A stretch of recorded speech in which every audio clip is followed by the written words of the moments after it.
Alright, so we're going to go over pantograph templates here real fast.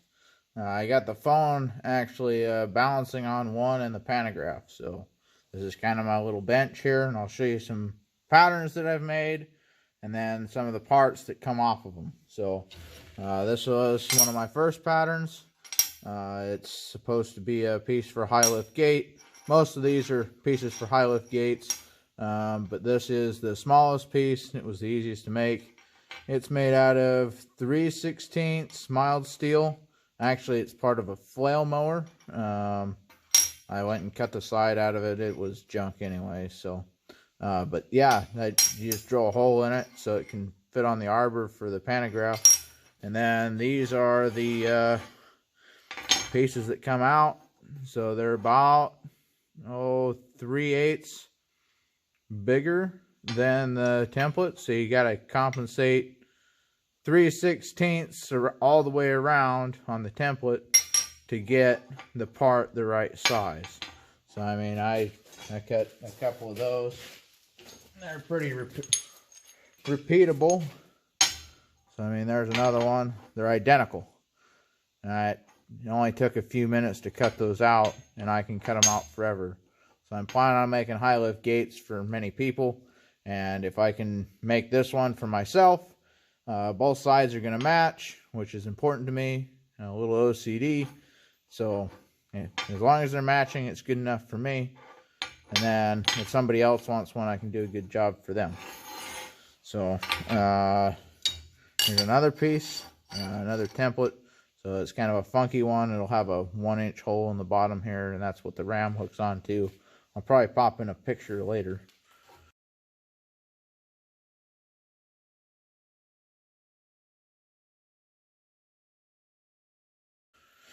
But there is the piece. So you can see that the template is slightly smaller than the actual piece. So, and then when I get going, it'll be welded to another piece of plate like this, except like 1/2 inch.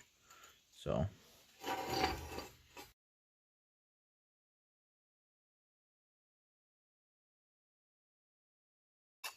But that is with no cleaning. This is 1-inch mild steel. So that's no cleaning whatsoever after it gets off the pantograph. So you can see the oxide here. Some of it will flake off.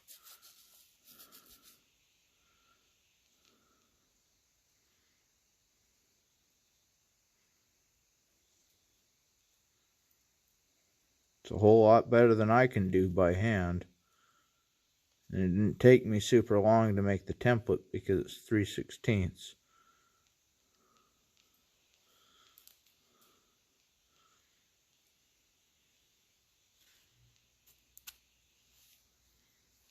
Yeah, there's that. The hinges, but there's the template for it. And here's my pile of hinges. Took a cold chisel to this one.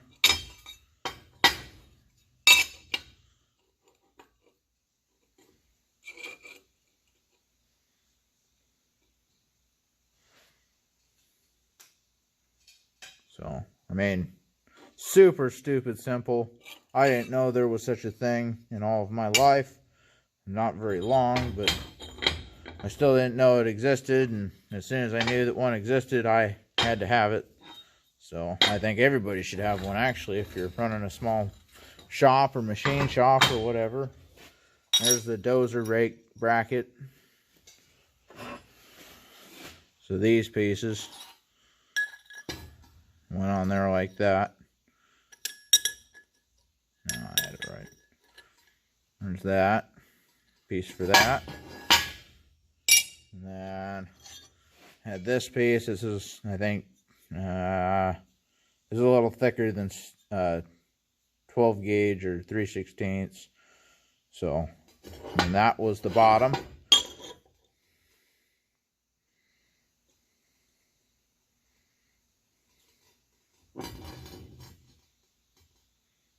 pretty neat.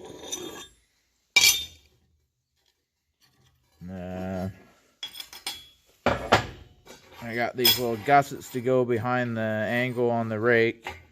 Somebody else built the rake. Some company, somewhere built the rake, so I'm just modifying it to fit my dozer. So I mean, there's the gusset pieces that I got off the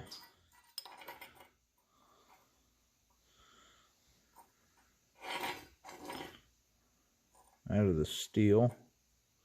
So those are 1/2 inch AR plate or T1 or whatever you want to call it. It's hard. You can't hardly drill a hole in it. But that's no cleaning, no nothing. Way better than I can do by hand.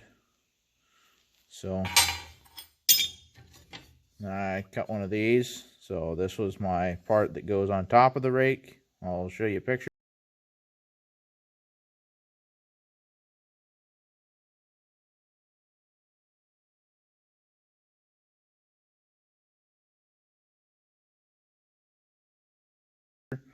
But that's the template for that. This is kind of big, but that's the main arm for the high lift gate. So it'll be 1 inch thick. I have yet to cut this piece. I got to go find my piece of 1 inch and bring it over with the tractor to the dump truck shop. So I'm kind of waiting on tractor, but yeah, I've yet to cut this piece. I'm really excited to. Hopefully I'll get to it in the next couple of days. I haven't cut this piece either, but this is a gusset for the high lift tailgate. And I haven't cut this piece either, but this is the backing plate that the eyes will hook on to inside the little box. And then it's also the backing plate for the hinges. So the hinges will go on here like this. And the big piece will be hinged in the middle here. So, but I got to go find a piece of 3/8 plate for the gusset and that piece. But just wanted to show you that patterns are really, really stupid simple. I just break the corners a little bit so that the roller will go around it a little easier. Sometimes it sticks on sharp corners. And then everywhere I use the plasma cutter and get it real close, and then I use the 8-inch grinder to knock the flame hardened stuff off, and then the rest I do with a file. So I got a great big mill bastard file that I use and make them perfectly flat. If I'm doing like the high lift gate, I made these tin patterns first before I made them out of 3/16. Make sure everything fits. So they're just like, I don't know, nothing, thin galvanized tin. But then I get all of my patterns, the angles and whatnot, I get it all figured out before I ever get started. So I mean, this piece will go in here like this, and then the tailgate will actually be hinged right there on that hole, and then the ram will hook onto here, and the big hinge will be up top. And I'll insert the picture and it'll make a lot more sense. But I made them out of tin first, really, really thin tin.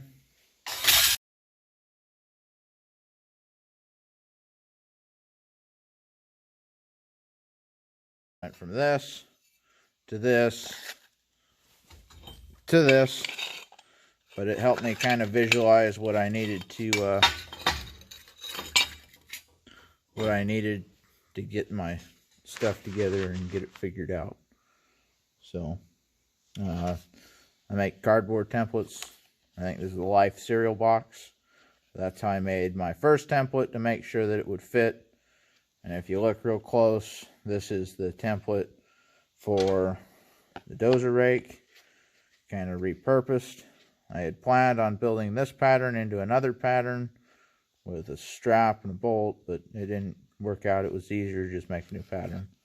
So, but it's cardboard. Eat lots of cereal, lots of cardboard laying around, so cheap. That's all I got to show you for a minute. We'll see you later. Bye.